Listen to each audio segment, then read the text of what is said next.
Hello friends, welcome back to my channel. আজকে আমি share করব তেঁতুলের আচারের রেসিপি। এর আগে আমি কুলের আচারের রেসিপি শেয়ার করেছিলাম, সেটা আপনারা সকলেই পছন্দ করেছেন। তাই আমি আমার তেঁতুলের আচারের রহস্য এবার শেয়ার করছি। তো তার জন্য আমি একটা গোপন মশলা তৈরি করে দেখাবো। তো চলুন দেখে নিই আজকের রেসিপি। যদি আমার চ্যানেলকে এখনো সাবস্ক্রাইব করে না থাকেন তাহলে অবশ্যই সাবস্ক্রাইব করবেন এবং পাশের এই বেল বাটনটি নোটিফিকেশনের জন্য অবশ্যই অন করে দেবেন, যাতে আমার নতুন কোনো ভিডিও আপনাদের মিস না হয়।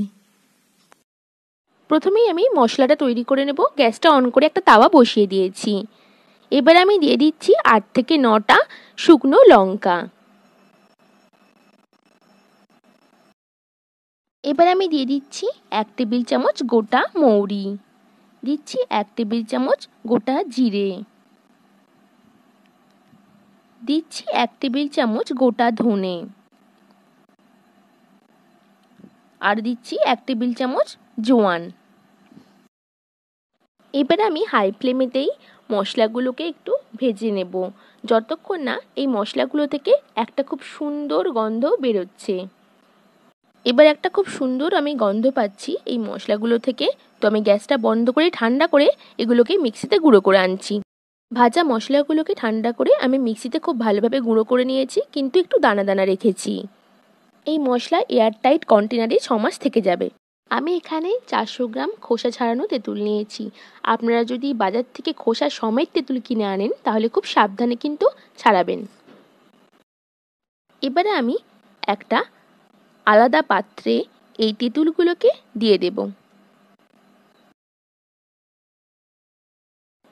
এবারে আমি এই তেঁতুলগুলোর মধ্যে দিয়ে দেব ঠিকঠিকে পরিমাণ জল। খুব বেশি কিন্তু জল দেওয়া চলবে না, আমি সামান্যই একটু ঠিকঠিকে পরিমাণ জল দিলাম। এবারে হাতের সাহায্যে ভালোভাবে জল মাখিয়ে দেব এই তেঁতুলগুলোকে।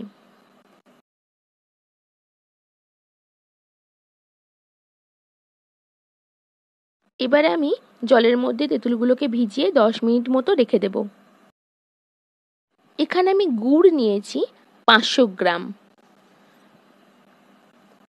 এবার আমি কড়ার মধ্যে এই গুড়টাকে দিয়ে দেব।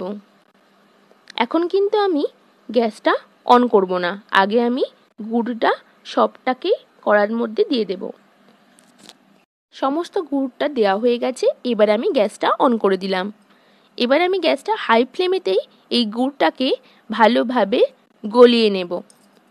গুড়টাকে কিন্তু খুব ভালোভাবে নাড়াচাড়া করে করে গলাতে হবে, না হলে কিন্তু নিচেটা ধরে যাবে। খুব সাবধানে গুড়টাকে কিন্তু এরকম নাড়াচাড়া করে করেই গলাতে হবে, আর গ্যাসের ফ্লেমটাকে কিন্তু হাই রাখতে হবে। প্রায় 8-10 মিনিট সময় লাগলো সমস্ত গুড়টা গলতে। এবারে আমি গ্যাসের ফ্লেমটাকে লো করে দিলাম। এবারে আমি তার পাশেই আর একটা কড়াই বসিয়ে দিয়েছি গ্যাসের ফ্লেমটাকে হাই করে, এবং 1 টেবিল চামচ সাদা তেল দিয়ে দিয়েছি। এবারে আমি 3টে শুকনো লঙ্কাকে ফাটিয়ে তেলের মধ্যে দিয়ে দিলাম। এবারে আমি এর মধ্যে দিয়ে দিচ্ছি 1 টিস্পুন গোটা মৌরি আর 1 টিস্পুন পাঁচফোড়ন। আমি এবারে এই মশলাগুলোকে 8-10 সেকেন্ড মতো একটু নাড়াচাড়া করে নেব।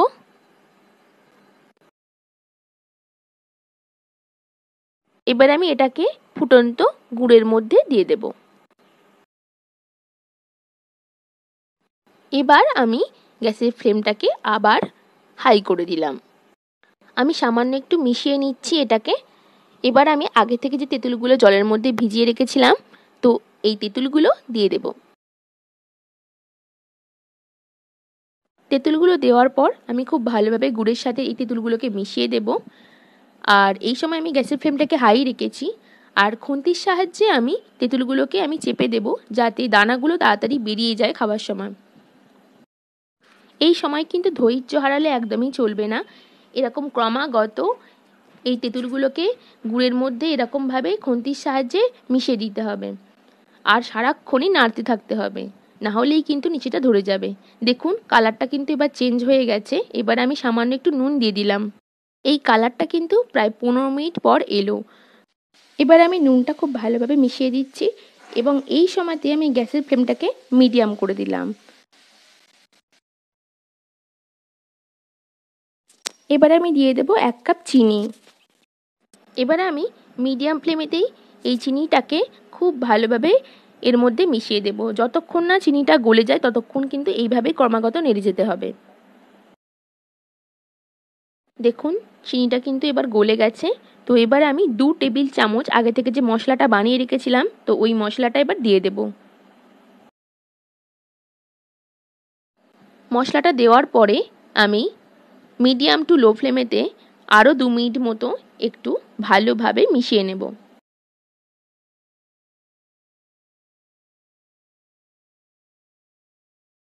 দেখুন আচারটা কিন্তু এবারে হয়ে এসছে, কালারটা একেবারেই চেঞ্জ হয়ে গেছে। তো এবারে আমি গ্যাসটাকে বন্ধ করে দিলাম। আমার আজকের রেসিপি তেঁতুলের আচার রেডি হয়ে গেছে। এটা কাঁচের বয়ানে করে রেখে দিলে মোটামুটি 6 মাস পর্যন্ত ভালো থাকে। তবে এটাকে তৈরি হওয়ার পর কাঁচের বয়ানে করে যদি 3 থেকে 4 দিন রোদ্দুরে দেওয়া যায় তাহলে খুব ভালো থাকবে। তো আমার এই রেসিপি যদি ভালো লেগে থাকে তাহলে অবশ্যই লাইক করবেন, শেয়ার করবেন এবং অবশ্যই আমাকে কমেন্ট করে জানাবেন কেমন লাগলো। আর আমার চ্যানেলকে যদি এখনও সাবস্ক্রাইব করে না থাকেন তাহলে অবশ্যই সাবস্ক্রাইব করবেন এবং পাশের বেল বাটনটি নোটিফিকেশনের জন্য অবশ্যই অন করে দেবেন, যাতে আমার নতুন কোনো ভিডিও আপনাদের মিস না হয়। আমার পুরো ভিডিওটি দেখার জন্য অসংখ্য ধন্যবাদ।